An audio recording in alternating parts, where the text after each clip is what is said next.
क्या आप जानते हैं कि ऐसा लफ्ज़ जिसने कभी तौहीन समझा गया, वहीं आगे चलकर पूरी दुनिया में इज़्ज़त, सादगी और आज़ादी की अलामत बन गया। आखिर अर्धनंग फ़कीर किसे कहा गया था?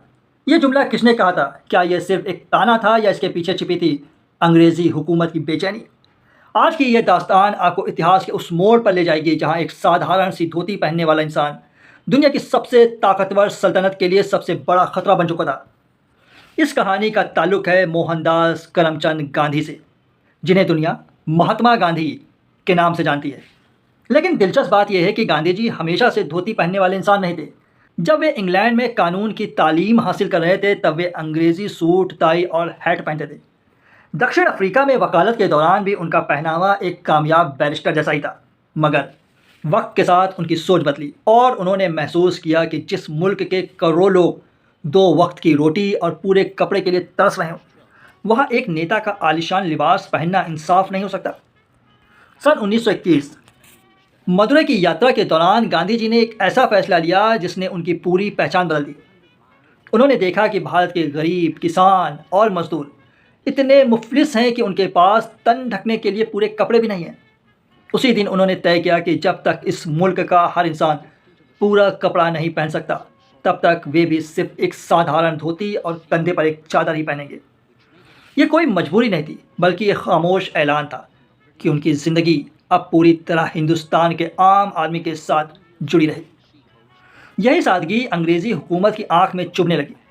उन्हें समझ नहीं आता था कि बिना दौलत, बिना हथियार और बिना शाही लिबास वाला इंसान कैसे लाखों लोगों के दिलों पर हुकूमत कर रहा है। गांधी जी जहाँ भी जाते लोग उनका इस्तकबाल ऐसे करते मानो कोई बादशाह आया हो, जबकि उनके तन पर सिर्फ एक धोती होती। अब सवाल उठता है कि अर्धनंग फ़कीर का लफ्ज़ आया कहाँ से? इतिहासकारों के अनुसार यह मशहूर जुमला ब्रिटेन के तत्कालीन प्रधानमंत्री विंस्टन चर्चिल ने कहा था। लगभग 1931 के आसपास जब गांधी जी लंदन में गोलमेज सम्मेलन में हिस्सा लेने जा रहे थे, तब चर्चिल ने बेहद नाराज़गी और तिरस्कार के साथ उन्हें a seditious middle temple lawyer now posing as a half naked फ़कीर, यानी मिडिल टेम्पल का बागी वकील जो अब एक अर्धनंग फ़कीर बनने का नाटक कर रहा है। चर्चिल का यह बयान सिर्फ गांधी जी के कपड़ों पर तंज नहीं था, बल्कि उनके बढ़ते असर का इजहार भी था। चर्चिल भारत को आज़ादी को दुनिया के सबसे प्रभावशाली नेताओं में गिना जाता है। संयुक्त राष्ट्र हर साल 2 अक्टूबर को अंतर्राष्ट्रीय अहिंसा दिवस के रूप में मनाता है। उनकी सादगी और विचारधारा ने Martin Luther king junior, Nelson Mandela और दुनिया के अनेक नेताओं को प्रेरित किया। तो अगली बार जब कोई अर्धनंग फ़कीर शब्द का जिक्र करे तो याद रखिए, ये सिर्फ एक तंज नहीं था, बल्कि उस दौर की सबसे बड़ी सल्तनत की बेचैनी का इजहार था।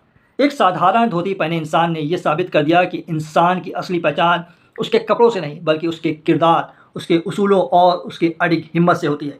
अगर आपको इतिहास की ऐसी ही हैरत अंगेज़, मुकम्मल और ऑथेंटिक दास्तानें पसंद हैं तो इस वीडियो को ज़रूर पसंद कीजिए, अपने दोस्तों के साथ शेयर कीजिए और चैनल को सब्सक्राइब करना ना भूलिए, क्योंकि इतिहास की हर दास्तान अपने अंदर एक नया राज छुपाए बैठी है।